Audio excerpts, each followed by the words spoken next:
Since 2017, dozens of high-ranking government officials, members of the military, and scientists have come forward with claims that the United States Department of Defense, in partnership with a number of private corporations, has recovered and is reverse engineering alien technology, including a number of UFOs that have either crashed or been strongly encouraged to crash.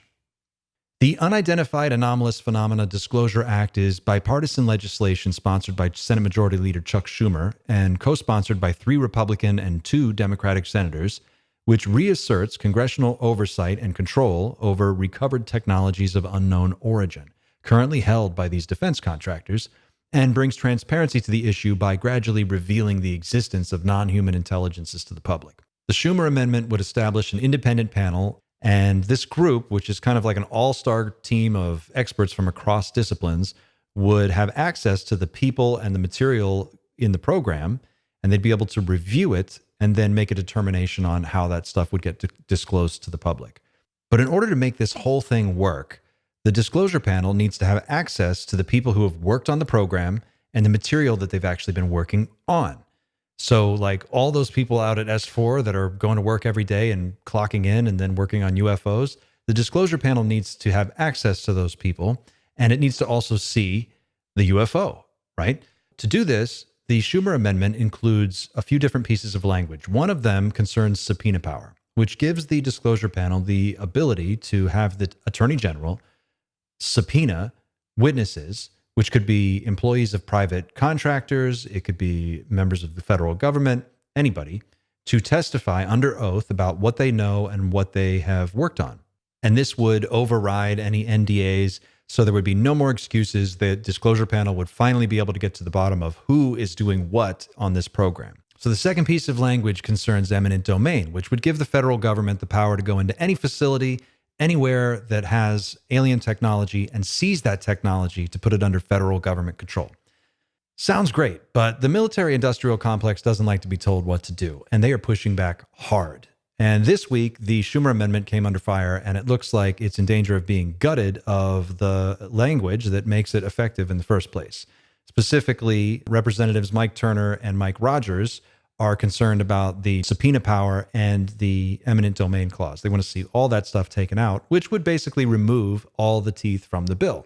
So I wanted to know a little bit more about who is behind these guys and pulling the strings on their votes, because who is actually in charge around here, right? This is opensecrets.org. It's a great website for researching contributions to politicians. And this is Michael R. Turner's page here, representative from Ohio. And if you scroll down, it says top industries. These are donations, campaign donations. Miscellaneous defense. Look at this, $59,850. Defense aerospace, $49,800. Defense and defense aerospace basically make up like what, 110 grand? So Mike Turner sold us out for like nothing. This is pennies. This isn't even real money. Like, it's a lot of money, but it's not a lot of money, right? That's Michael Turner. So let's check out Mike Rogers. Here's Mike Rogers. He's the ranking member of the Armed Services Committee, representative from Alabama. And it says here, his top industry for donations, campaign contributions is $282,350. So let's scroll down a little bit. Top contributors, 2021 to 2022. Lockheed Martin, $60,750. That's like one car, fully loaded. Nice, but one car. Leidos Inc., $34,800. General Dynamics, another defense contractor, $34,000. $34,000? That's like less than a minimum wage worker makes in a year. L3 Technologies, General Atomics, $17,800. So these guys are selling us out for chump change. This is like, if you combine all the money they both got, it was less than $1 million, and it's just about half of that. It's crazy. So if you look at the full House Armed Services Committee, the defense sector has contributed $3.4 million to House Armed Service Committee members in the 2022 election cycle. So for $3.4 million, they basically bought the entire House Armed Services Committee. $3.4 million? Are you kidding me? That's like nothing. I have an idea. Let's get Mr. Beast to make a YouTube video about forcing disclosure, and he can go buy the House Armed Services Committee, and then let's go get some disclosure. Am I right? Okay, wait, it gets better. Lou Elizondo put out a tweet on December 5th.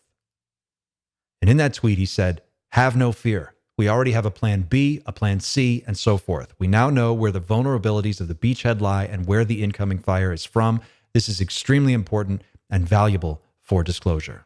This thing has always been a coordinated guerrilla information warfare campaign. Look at everyone involved. They're all former military intelligence, CIA guys. They're waging a war against private corporations who are sitting on alien technology and not sharing it with the rest of us at a time when our planet is on fire. And we literally don't have the time to bullshit around with all this stuff anymore. I want to know what you think. $3.4 million.